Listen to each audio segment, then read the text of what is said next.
ગુજરાતમાં વાવાઝોડા સાથે વરસાદ. હવામાન વિભાગની આગાહી વચ્ચે ગુજરાતમાં તોફાની પવન અને વીજળીના કડાકા સાથે પ્રી મોન્સૂન વરસાદ શરૂ થયો છે.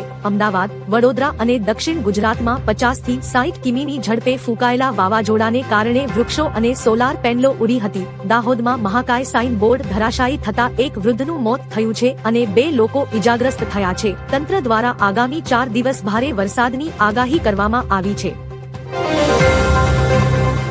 દેશના 23 રાજ્યોમાં વાવાઝોડા સાથે વરસાદ. દેશના 23 રાજ્યોમાં જૂનની શરૂઆત તોફાની વરસાદ અને કરા સાથે થઈ છે, જેનાથી લોકોને કાળઝાળ ગરમીથી રાહત મળી છે. દિલ્હી, યુપી અને એમપી સહિતના વિસ્તારોમાં તાપમાન સામાન્ય કરતા નીચે નોંધાયું છે, જ્યારે રાજસ્થાનના જોધપુર અને ઉદયપુરમાં રસ્તાઓ પાણીમાં ગરકાવ થયા છે. હવામાન વિભાગના જણાવ્યા અનુસાર દક્ષિણ પશ્ચિમ ચોમાસું આગામી 2 થી 3 દિવસમાં કેરળ પહોંચે તેવી સંભાવના છે.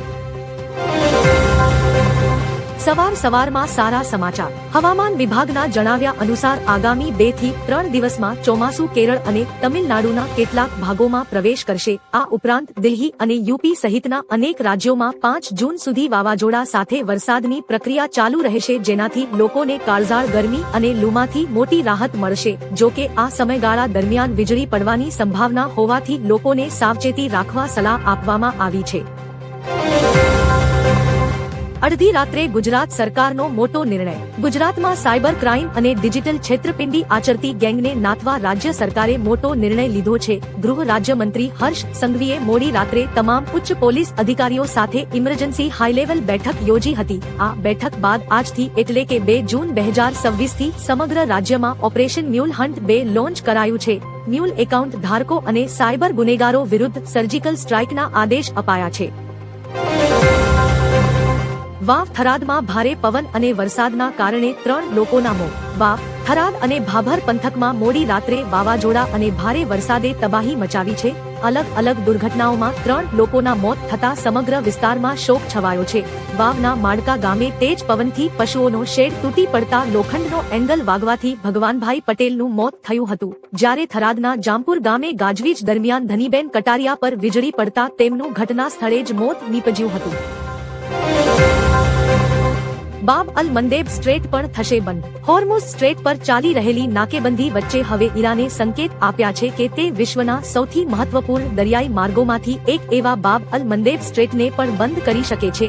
જો આ વ્યૂહાત્મક રસ્તો બંધ થશે તો પહેલેથી જ વૈશ્વિક તેલ અને ગેસ સપ્લાયની તંગીનો સામનો કરી રહેલા વિશ્વમાં મોટો હાહાકાર મચી જશે. આ અવરોધને કારણે આંતરરાષ્ટ્રીય બજારમાં ક્રૂડ ઓઇલની કિંમતો આકાશે આંબી શકે છે. દેશના 23 રાજ્યોમાં વાવાઝોડા સાથે વરસાદ. દેશના 23 રાજ્યોમાં જૂનની શરૂઆત તોફાની વરસાદ અને કરા સાથે થઈ છે, જેનાથી લોકોને કાળઝાળ ગરમીથી રાહત મળી છે. દિલ્હી, યુપી અને એમપી સહિતના વિસ્તારોમાં તાપમાન સામાન્ય કરતા નીચે નોંધાયું છે, જ્યારે રાજસ્થાનના જોધપુર અને ઉદયપુરમાં રસ્તાઓ પાણીમાં ગરકાવ થયા છે. હવામાન વિભાગના જણાવ્યા અનુસાર દક્ષિણ પશ્ચિમ ચોમાસું આગામી 2 થી 3 દિવસમાં કેરળ પહોંચે તેવી સંભાવના છે. બાબા બાગેશ્વરનો વિરોધીઓને ખુલ્લો પડકાર. રાજકોટમાં 5 થી 7 જૂન દરમિયાન ધીરેન્દ્ર શાસ્ત્રીની સનાતન સેતુ હનુમાન કથા યોજાવાની છે. જો કે કથા પહેલા જ સામાજિક આગેવાન પરસોત્તમ પીપળિયાએ ચમત્કારોને નકારીને બાબાને પોતાની પર તંત્ર મંત્ર અજમાવવાનો પડકાર ફેંક્યો હતો. આ વિવાદ અંગે બાબા બાગેશ્વરે પલટવાર કર્યો છે. તેમણે પડકાર ફેંકનારા તમામ વિરોધીઓને કોઈ પણ પ્રકારની શંકા દૂર કરવા માટે દરબારમાં આવવાનું આમંત્રણ આપ્યું છે. ટીએમસી નેતાઓ માટે ભાજપના દરવાજા બંધ. ટીએમસીમાં ભાગલા પડવાની અટકળો વચ્ચે બંગાળ ભાજપ પ્રમુખ શમિક ભટ્ટાચાર્યએ જણાવ્યું હતું કે પોતાના દમ પર સ્પષ્ટ જનાદેશ મેળવ્યા પછી પક્ષ હવે હરીફ પક્ષોના નેતાઓને સામેલ કરવા માટે કોઈ દબાણ કે મજબૂરી હેઠળ નથી. ટીએમસી અને ભ્રષ્ટાચાર સમાનાર્થી છે. હાલ માટે ભ્રષ્ટ ટીએમસી નેતાઓ માટે ભાજપના દરવાજા બંધ છે, પરંતુ ભવિષ્યમાં સ્વચ્છ નેતાઓ ભાજપમાં જોડાઈ શકે છે. અમારી ધરતીનો ઉપયોગ તમારી વિરુદ્ધ નહીં થાય. મ્યાનમારના પ્રમુખ યુ મિન આંગ વાઇંગની ભારત મુલાકાત દરમિયાન પીએમ મોદી સાથે મહત્વપૂર્ણ ચર્ચા થઈ હતી. મ્યાનમારે ખાતરી આપી છે કે તેમની 1643 કિમી લાંબી સરહદ અને ધરતીનો ઉપયોગ ભારત વિરોધી પ્રવૃત્તિઓ માટે નહીં થાય. બેઠકમાં સરહદી આતંકવાદ પર રોક, કનેક્ટિવિટી પ્રોજેક્ટ્સની સુરક્ષા અને 150 જેટલા ભારતીયોને સાયબર સ્કેમ કમ્પાઉન્ડમાંથી મુક્ત કરાવવા જેવા મુદ્દાઓ પર સંમતિ સધાઈ હતી. વીજળીના કડાકા ભડાકા અને પવન સાથે વરસાદ શરૂ. હવામાન વિભાગની આગાહી વચ્ચે સોમવારે રાત્રે 9 વાગ્યાથી મહીસાગર જિલ્લામાં વીજળીના કડાકા અને પવન સાથે ધોધમાર વરસાદ શરૂ થયો હતો. ભારે વાવાઝોડાના કારણે મોટાભાગના વિસ્તારોમાં પાવર કટ થતા અંધારપટ છવાઈ ગયો હતો. બાલાસિનોર શહેરમાં ફૂંકાયેલા ભારે પવને વધુ તારાજી સર્જી હતી, જ્યાં ચાલતી શ્રીમદ ભાગવત કથાનો મુખ્ય પંડાલ ડોમ ધરાશાયી થયો હતો. રાજ્યના નાગરિકો માટે સારા સમાચાર. ગુજરાત સરકારે નાગરિકોની સુવિધા માટે એક મોટો વહીવટી સુધારો કરતા સમગ્ર રાજ્યમાં માન્ય રહે તેવું યુનિવર્સલ એફિડેવિટનું નવું ફોર્મેટ જાહેર કર્યું છે. આ નિર્ણયથી વિવિધ સરકારી સેવાઓ અને દાખલાઓ માટે જુદા જુદા સોગંદનામા કરાવવાની માથાકૂટનો અંત આવશે. આ સમાન ફોર્મેટ ગુજરાતી અને અંગ્રેજી બંને ભાષાઓમાં ઉપલબ્ધ રહેશે અને તમામ સરકારી કચેરીઓ તેમજ જનસેવા કેન્દ્રો પર ફરજિયાત સ્વીકારાશે. અમદાવાદ અને ગાંધીનગરના વાતાવરણમાં પલટો. હવામાન વિભાગની આગાહી અનુસાર અમદાવાદ અને ગાંધીનગરના વાતાવરણમાં પલટો આવ્યો હતો. અમદાવાદમાં અચાનક વાવાઝોડા જેવો માહોલ છે. ગાંધીનગર અને અમદાવાદમાં ધૂળની ડમરીઓ ઉડી રહી છે. ગમે ત્યારે ધોધમાર વરસાદ પડી શકે તેવું વાતાવરણ થઈ ગયું છે. આ ઉપરાંત હાલ મહીસાગર, પંચમહાલ અને અરવલ્લીના વિસ્તારોમાં વરસાદ વરસી રહ્યો છે. છોટા ઉદેપુરમાં પણ ભારે પવન ફૂંકાઈ રહ્યો છે. સાઉથના નેતાનો બફાટ. કહ્યું શું ખબર, મોદી ચા વેચતા હતા કે ભીખ માંગતા હતા? સાઉથના જાણીતા અભિનેતા પ્રકાશ રાજે ફરી પીએમ મોદી પર નિશાન સાધ્યું છે. એક સોશિયલ મીડિયા પોસ્ટમાં મોદીના ચા વેચવાના દાવા પર સવાલ ઉઠાવતા પ્રકાશ રાજે લખ્યું, મને ખબર નથી કે તેમણે ક્યારે ચા વેચી હોય કે ભીખ માંગી હોય, પરંતુ તેમના જૂઠાણાનો હું સાક્ષી છું. આ પોસ્ટમાં તેમણે લોકોને પૂછ્યું કે આ વાત સાથે કોણ સહમત છે. પ્રકાશ રાજની આ ટિપ્પણી સોશિયલ મીડિયામાં ચર્ચાનો વિષય બની છે. આરસીબીની જીત પર ભારે બબાલ અને લાઠીચાર્જ. આરસીબીની આઈપીએલ જીત બાદ દેશભરના ચાહકોમાં ઉત્સાહ જોવા મળ્યો. કેટલીક જગ્યાએ ઉજવણી એટલી હિંસક બની ગઈ કે પોલીસે લાઠીચાર્જ કરવો પડ્યો. પોલીસ ચાહકોને રોકવા માટે બળજબરી કરતી દર્શાવતા અનેક વીડિયો સામે આવ્યા છે અને આ વીડિયો વાયરલ થઈ રહ્યા છે. સતત 2 વાર ટ્રોફી જીત્યા બાદ આરસીબીના ચાહકો ખૂબ જ ખુશ થયા હતા. ચાહકોએ આખી રાત ઉજવણી કરી હતી. ફક્ત બેંગલુરુમાં જ નહીં પરંતુ મુંબઈ, હૈદરાબાદ અને દિલ્હીમાં પણ.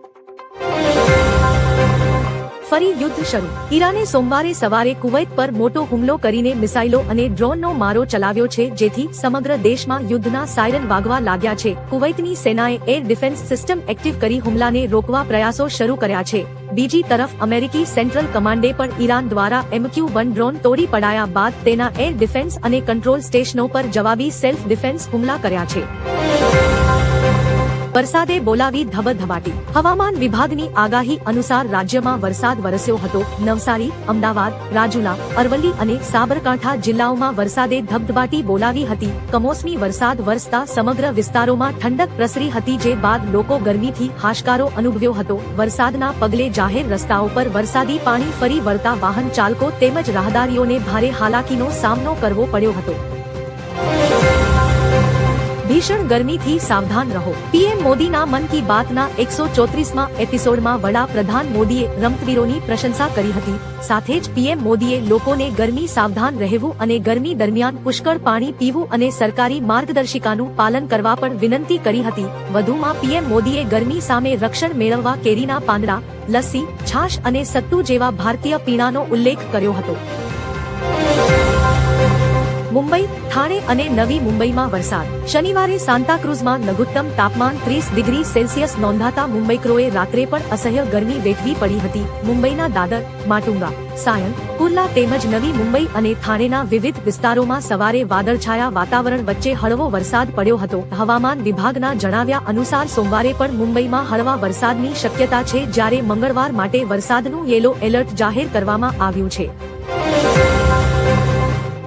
વસ્તી ગણતરી 2027નો પ્રથમ તબક્કો શરૂ. ગુજરાતમાં આજે 1 જૂન 2026થી દેશની પ્રથમ સંપૂર્ણ ડિજિટલ વસ્તી ગણતરી 2027નો પ્રારંભ થશે. પ્રથમ તબક્કામાં 30 જૂન સુધી ઘર યાદી અને HLO કરાશે, જ્યારે બીજા તબક્કામાં 9 થી 28 ફેબ્રુઆરી 2027 દરમિયાન વસ્તી અને જાતિ ગણતરી હાથ ધરાશે. આ સ્વગણતરી ઝુંબેશમાં રાજ્યપાલ અને મુખ્યમંત્રી સહિત 3.74 લાખથી વધુ નાગરિકો જોડાયા છે. નાગરિકો ટોલ ફ્રી નંબર 1855 અથવા અધિકૃત વેબસાઇટનો સંપર્ક કરી શકે છે. રાજ્ય સરકારનો ઐતિહાસિક નિર્ણય. મુખ્યમંત્રી ભૂપેન્દ્ર પટેલના નેતૃત્વ અને નાણામંત્રી કનુ દેસાઈ તથા રાજ્ય કક્ષાના નાણામંત્રી કમલેશભાઈ પટેલના માર્ગદર્શન હેઠળ રાજ્ય સરકારે મહત્વપૂર્ણ નિર્ણય લીધો છે. બિન આદિજાતિ વિસ્તારોમાં 85 સરકારી માધ્યમિક અને 3 ઉચ્ચતર માધ્યમિક શાળાઓ શરૂ કરવામાં આવશે. આ શાળાઓ માટે શિક્ષણ સહાયક, વહીવટી સહાયક અને સાથી સહાયકની નવી જગ્યાઓ ઊભી કરવા વર્ષ 2026-27 માં 4.43 કરોડની જોગવાઈ કરવામાં આવી છે.